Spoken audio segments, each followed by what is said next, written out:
Black hole, the monster of the universe. क्या है ये ब्लैक होल और ये इतना मिस्टीरियस क्यों है?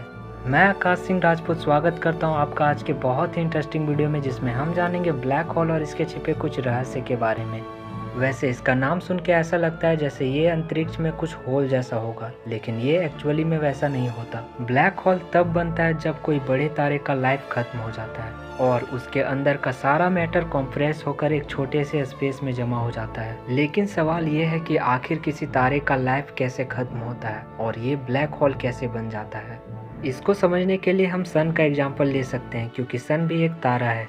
सन में या किसी तारे में दो तरह की फोर्स काम करती है। पहला ग्रेविटेशनल फोर्स जो सन के अंदर की ओर लगती है और इसे लगातार कंप्रेस करने की कोशिश करती है, और दूसरा फोर्स आता है न्यूक्लियर फ्यूजन रिएक्शन से, जो सन के अंदर कंटिन्यू होता रहता है। इसी रिएक्शन के कारण सन में हीट और लाइट प्रोड्यूस होता है। ये फोर्स सन या किसी तारे के बाहर की ओर लगती है और इसे एक्सपेंड करने की कोशिश करती है, यानी कि सन में लगने वाली दोनों फोर्सेस एक दूसरे के ऑपोजिट में काम करती है, जिसके कारण सन या किसी तारे का बैलेंस बना रहता है और ये अपने साइज में ही रहता है। लेकिन किसी तारे के अंदर हाइड्रोजन या हीलियम जो न्यूक्लियर फ्यूजन रिएक्शन करवाता है वह किसी लिमिट अमाउंट तक ही रहता है, और जब ये खत्म हो जाता है तब उसके अंदर न्यूक्लियर फ्यूजन रिएक्शन का भी होना बंद हो जाता है, जिसके कारण इस रिएक्शन से जो फोर्स तारे में लग रही थी वो भी खत्म हो जाती है, जिसके कारण तारे में अब सिर्फ एक ही फोर्स लगता है और वो होता है ग्रेविटेशनल फोर्स।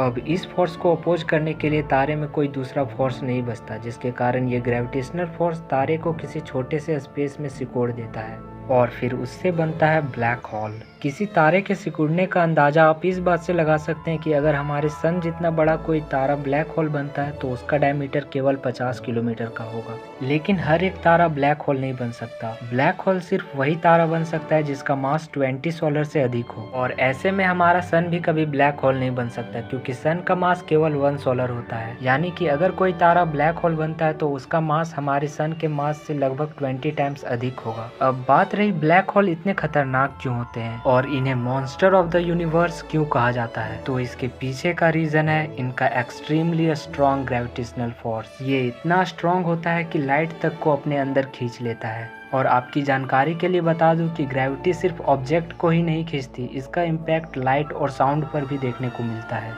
यही कारण है कि ब्लैक होल की स्ट्रॉन्ग ग्रेविटेशनल फोर्स लाइट तक को अपने अंदर ट्रैप कर लेती है। अब आपके मन में एक सवाल आता होगा कि अगर लाइट इससे बचकर वापस नहीं आ सकती तो इसे हम देख कैसे सकते हैं, क्योंकि कोई भी ऑब्जेक्ट तभी दिखता है जब उससे लाइट टकरा कर वापस आती है। तो आपकी जानकारी के लिए बता दूं कि ब्लैक होल इनविजिबल होते हैं, इन्हें देखा नहीं जा सकता। लेकिन अगर इन्हें देखा नहीं जा सकता तो इन्हें स्पेस में खोजा कैसे गया? तो इसका जवाब है, जब ब्लैक होल के आसपास गैस, धूल या तारों के अवशेष आते हैं तब ये ब्लैक होल के स्ट्रॉन्ग ग्रेविटी में फंस जाते हैं। और जैसे हमारी पृथ्वी और बाकी प्लैनेट सन के चारों ओर चक्कर लगाती है, ठीक उसी तरह ब्लैक होल की ग्रेविटी के कारण जो चीजें इसके आसपास आती है ये इसके चारों ओर घूमने लगती है। लेकिन ब्लैक होल की ग्रेविटी इतनी अधिक होती है कि ये गैसेस बहुत तेजी से घूमने लगती है और ये इतनी हीटअप हो जाती है कि ये आग के पार्टिकल जैसे बन जाती है, जिनका टेम्परेचर मिलियन डिग्री सेल्सियस से भी अधिक गर्म होता है। ये गैसेस इतनी ज्यादा गर्म हो जाती है कि ये एक्स रेज को रिलीज करने लगती है, और फिर यही एक्स रेज और ब्लैक होल के चारों ओर बनने वाली गैसेस या धूल के रिंग की मदद से ब्लैक होल का पता लगाया जाता है। ये थी कुछ जानकारी ब्लैक होल और इसके कुछ मिस्ट्रीज के बारे में। अगर आपको ये ब्लैक होल पर एक्सप्लेनेशन अच्छा लगा तो वीडियो को लाइक और चैनल को सब्सक्राइब जरूर करें।